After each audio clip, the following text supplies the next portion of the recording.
তো আমরা এখন গ্রামের মেঠো পথ ধরে আমরা হেঁটে চলছি গোসল করার জন্য। এই যে এগুলো হচ্ছে ইরি ধান, এই ইরি ধান, হ্যাঁ এগুলো ইরি ধান ক্ষেতের যে পানি দেয় যে মেশিন দিয়ে স্যালো মেশিন, সেই স্যালো মেশিনে আমরা যাচ্ছি গোসল করার জন্য।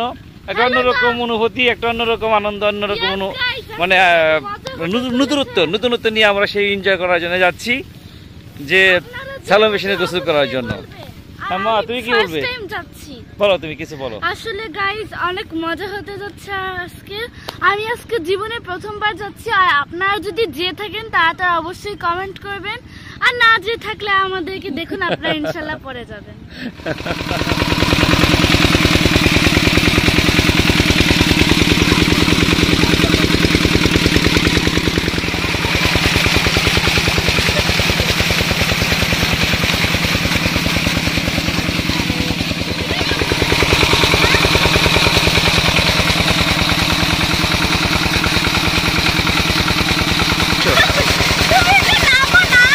হ্যাঁ নামবো।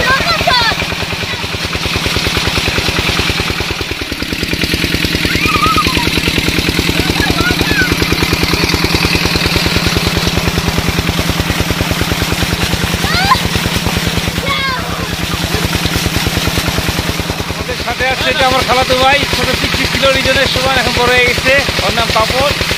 আর আরেকটা খালাতো ভাই আছে আমাদের, আর এক খালা আছে আপন খালাতো ভাই, ওর নাম হচ্ছে সোহান। ওদেরকে সবাইকে কোলে পিঠে করে মানুষ করেছি, ওরা এখন বড় হয়ে গেছে। কোলে উঠলে আমি কোমর ভেঙে যাবে, তাই ভাই।